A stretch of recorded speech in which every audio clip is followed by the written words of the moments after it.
Hoje mergulhamos em um tema profundo e desafiador: os 7 tipos de pessoas que, segundo a Bíblia, estão em risco de não alcançar a salvação. Este assunto pode causar desconforto, mas é essencial para refletirmos sobre nossas atitudes e escolhas espirituais. A Bíblia nos apresenta exemplos. Advertências claras que nos convidam a um exame de consciência. Será que nos identificamos com algum desses perfis?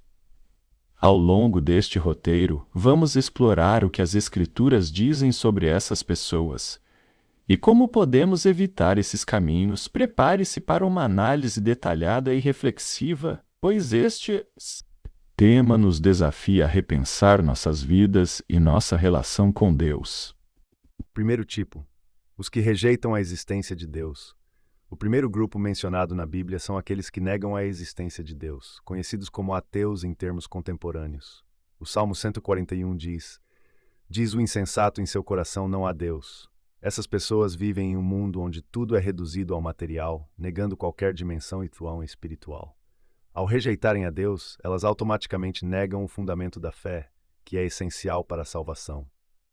A Bíblia ensina que o reconhecimento de Deus é o primeiro passo para a redenção. Negar a sua existência é como cortar a conexão com a fonte de toda graça e misericórdia. Sem essa base, o caminho para a salvação se torna inacessível. Segundo tipo: os egoístas extremos.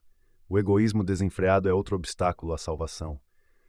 A Bíblia nos ensina em Filipenses 23: nada façam por ambição egoísta ou por vaidade, mas, humildemente, considerem os outros superiores a si mesmos. Aqueles que colocam seus próprios interesses acima de tudo, ignorando o sofrimento alheio, estão distantes da essência do Evangelho, que é o amor ao próximo. A falta de empatia e generosidade endurece o coração, criando uma barreira para a redenção. O egoísmo não apenas prejudica o próximo, mas também nos afasta de Deus, pois ele nos chama a viver em comunhão e solidariedade.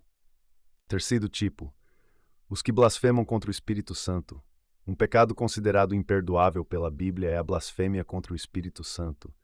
Jesus advertiu em Mateus 12:31-32 que este é o único pecado que não será perdoado. Mas o que isso significa? Blasfemar contra o Espírito Santo é rejeitar deliberadamente a obra de Deus em nossas vidas. É resistir à graça de forma consciente e intencional, endurecendo o coração ao ponto de não permitir a ação transformadora do Espírito. Esse tipo de pessoa fecha a porta para a redenção ao negar a única força capaz de operar uma verdadeira mudança interior. Quarto tipo: os idólatras e praticantes de ocultismo. A Bíblia é clara sobre os perigos da idolatria e do envolvimento com práticas ocultas. Êxodo 203 afirma: não terás outros deuses diante de mim. Quando alguém busca poder ou conhecimento em fontes contrárias aos princípios divinos, como na idolatria ou no ocultismo, rompe sua aliança com Deus. Essas práticas desviam a adoração do Criador e direcionam para coisas criadas ou forças malignas. Persistir nesse caminho demonstra rebelião contra Deus, levando à separação espiritual e, consequentemente, à impossibilidade de salvação.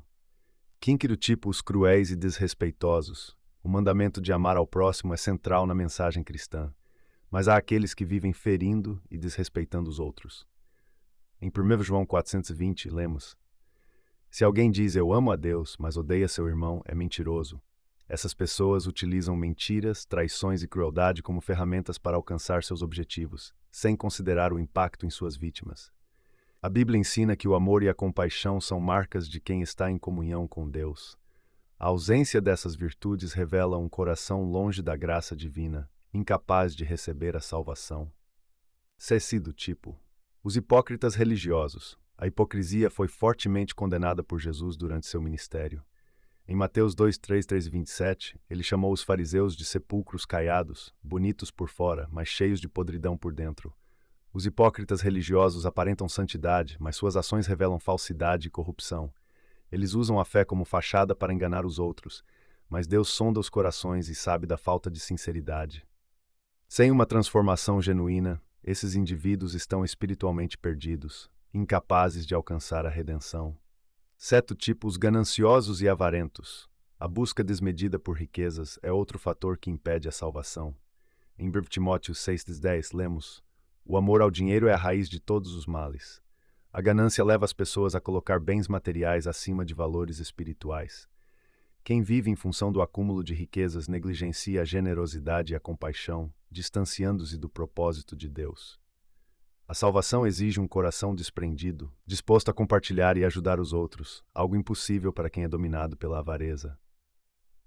Oitavo tipo: os entregues aos prazeres mundanos. Em Gálatas 51:9-21, Paulo descreve as obras da carne, incluindo imoralidade, luxúria e bebedeiras, alertando que quem vive dessa forma não herdará o reino de Deus. Quando as pessoas buscam apenas prazeres temporais, ignoram a dimensão espiritual da vida. A entrega total aos prazeres mundanos é uma forma de idolatria, onde os desejos terrenos ocupam o lugar de Deus. Isso as impede de experimentar a plenitude da salvação, que exige equilíbrio entre corpo e espírito. Nófilo, tipos indiferentes ao sofrimento alheio. A omissão diante da necessidade do próximo também é um grave desvio espiritual. Em Mateus 2:5-45, Jesus diz: "Tudo o que deixaram de fazer algum destes mais pequeninos, também a mim deixaram de fazer." A indiferença ao sofrimento humano demonstra um coração endurecido, incapaz de refletir o amor de Deus. Sem compaixão e caridade, essas pessoas se distanciam da essência do Evangelho, tornando-se espiritualmente insalváveis. Seguido tipo, os incrédulos persistentes. Por fim, há os que, mesmo diante de milagres e provas, escolhem a incredulidade. Hebreus 116 declara: sem fé é impossível agradar a Deus. A incredulidade é um ato de resistência à verdade divina, que impede o indivíduo de aceitar a graça e o amor de Deus. Persistir na descrença é rejeitar a única fonte de salvação, mantendo-se espiritualmente separado de Deus. Agora que exploramos esses 7 tipos, é momento de reflexão. Será que nos identificamos com algum desses perfis? A Bíblia não aponta esses caminhos para condenação, mas para nos alertar e conduzir à mudança. Reflita, busque a Deus e transforme sua vida. Deixe nos comentários suas reflexões e compartilhe este conteúdo com quem precisa ouvir essa mensagem. Espero que esse vídeo tenha sido útil para sua caminhada espiritual. Inscreva-se no canal para mais conteúdos e até a próxima.